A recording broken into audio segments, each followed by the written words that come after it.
So when you look at the toilet paper, ladies and gentlemen, follow toilet paper. Everybody think you laugh at me.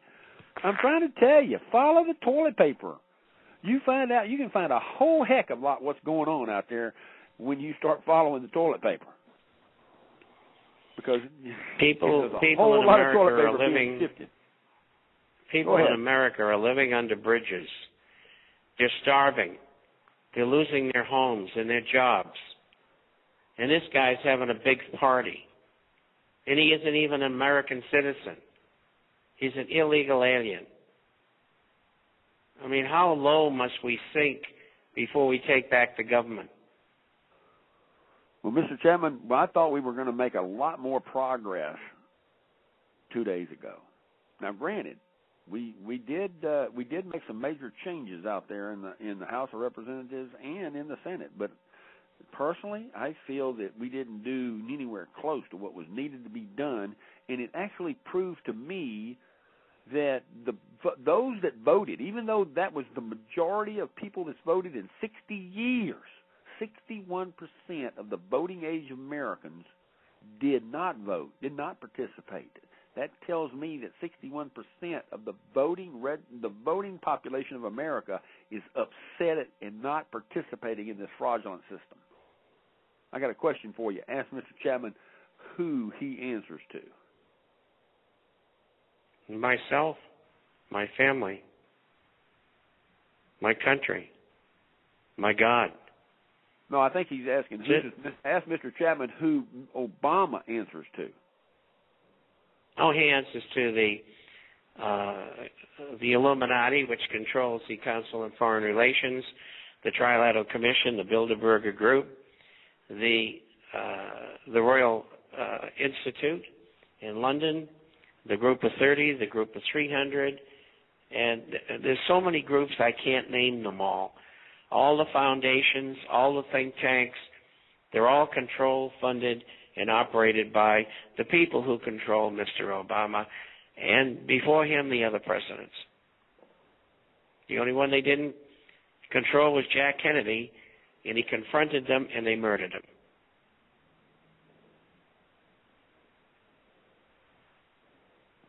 Okay, I want to let you know, ladies and gentlemen, that 1,800 of the 3,100 personnel that Obama's flying to Mumbai, or 1,800 of them are United States Marine security guards. And ask Mr. Chapman if Obama fears a terrorist attack, parentheses, false flag event, in the next week or coming weeks, as some people are predicting a major terrorist activity on the United States. I don't know. All I know is that when you have to carry that many people with you, and probably 2/3 of the people are with the government or security, you shouldn't be going in the first place.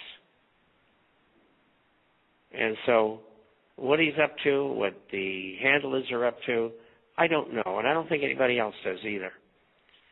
And what they'll try to do, I don't know. I can't even speculate. I have a possible, but I just don't know. I have a full bird captain, United States Navy. Now, those of you in the Marine Corps out there, we all know that a captain is just an 03.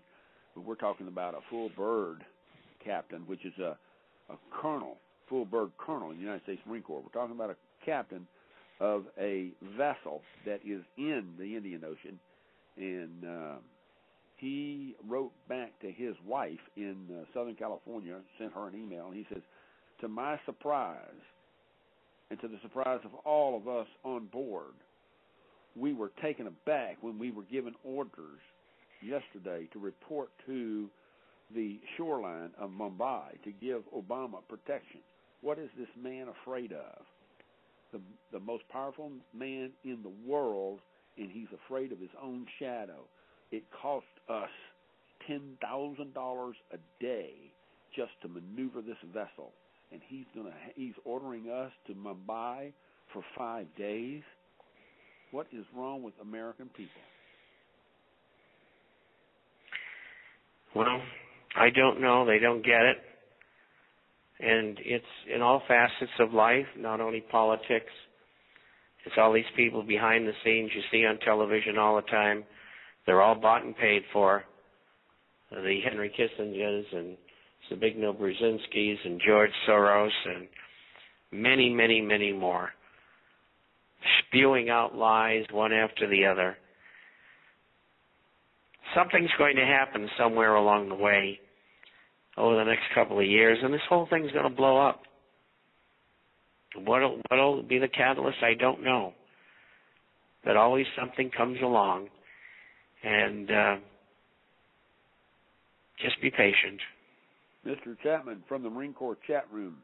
Mr. Chapman, I am a former United States Marine just this day, Thursday, 4th day of November, 2010, 6 days from the Marine Corps birthday. As I was coming out of Vaughn's grocery store here in Huntington Beach, California, I bumped into a lady who is basically homeless. Do I say lady? She was approximately 28 to 32 years old. She had captain's bars on her collar stake. And I asked her why she had those, and she reported to me that she was a former captain, United States Army pilot, and she had lost her home in a foreclosure action and could not get back into the military. She was homeless. This is a tragic story that's going on here in California, and it's got to be happening everywhere else. What are we doing out here? Nobody respects those of us in the military. Mr. Chapman, is it going to be the military's going to wake up? I don't know, but I will tell you this much. That former captain, United States Army, has now got a place to stay in my house, but I can't take them all in. What are we going to do, Mr. Chapman? I don't know. Just do the best you can in helping people. Things are not going to get better. The people who run the country from behind the scenes, look, if they'll blow a building up and kill 3,000 people, if they'll have a war, they kill 200 million people, the Second World War. And they have wars one after the other where we lose to death, anywhere between 35 and 60,000 people, never mind what the other side loses. I mean, it's on and on and on, all these phony wars. I mean, we all get sucked in. And I'm no exception. I didn't wake up until I get into counterintelligence, and I said to myself, these guys make the mafia look like child's play. And so, what do? You got to wait it out. And when you're forced to move, you move. And the idea of a coup, I think that can happen. And it's far preferable to what we've got. And it doesn't look good.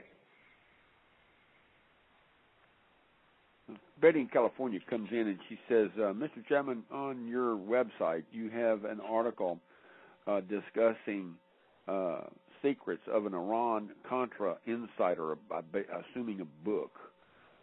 Is this something that is something we should have and read because it has the American flag on the front cover with the U.S. dollar sign?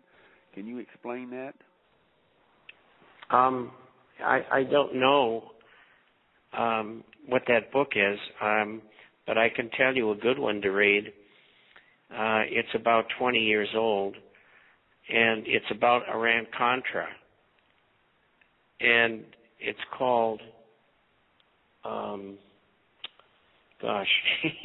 must be getting old. It's called Compromised. And you can still get it in bookstores and libraries, Compromised.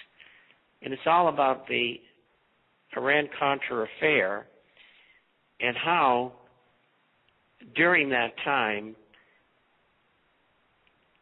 the players involved within government traded weapons for drugs.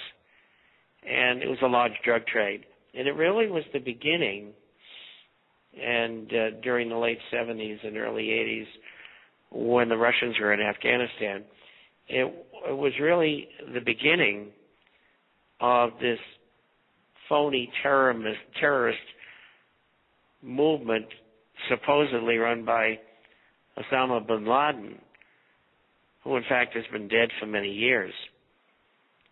And that's why the CIA killed one of their own agents. I'm trying to think of her name. Down in Brazil? She was Indian. Indian? Okay. A lot of visibility. But she said that he's been dead. This is several years ago, and then they killed her. And she was a very good friend, very close friend of Peter Galbraith, who was in the State Department for years, who we've mentioned on this program before. And my story was verified by people in the State Department right on your program. And I can't think of her name. But anyway, that's what happens to people who step out of line. They just get rid of them. Betty comes back in with from your website. With what I've heard today, Bernanke is planning on printing $1 trillion in paper money to support the upswing the U.S. economy. What is the Fed doing with all this paper, in honesty? Can you tell me? Well, they're supporting the financial structure which owns them. The Fed is owned by the 12 Federal Reserve banks, and they're controlled by people who owned the stock in 1913 when the Fed was formed. And they are American and European bankers. And they have to make sure, after those bankers and Wall Street types got caught stealing all their money and then losing all the money, that they don't go under. That's what this money game is all about. They don't care about the economy. They don't care. They're thinking about having another war. From the Marine Corps chat room, Mr. Chapman, I'm stationed in Switzerland at this time, and from your last show, I was able to go out and put $4,200 of my money into silver shares here at the local banking system. Is this Switzerland bank here in where's it at? He didn't say. He just says here, and then he goes on. He's probably in Bern. He's probably the Marine Security Guard in Bern, Switzerland. So are these banks here safe? As safe as you can get it. It's your only alternative under the circumstances. So it was a good move. You've made money, and you continue to make money. And where the top is, I don't know. All I know is it's going higher. I bought silver, incidentally, over the past 3 weeks at prices under $21. And that was very good. But, I get piles of it anyway. And all I do is give it to my kids. What else am I going to do with it? And I give it to poor people in currency. I do that all the time. Mm-hmm. He comes back in and he says, Mr. Chapman, believe it or not, $19.22, $4,200 worth, and I've made $5 an ounce for every ounce that I got. And I have no idea how much I'm worth in just 7 days. Well, you probably bought 1 million ounces, so you're worth $5 million now. And you can become a Swiss banker.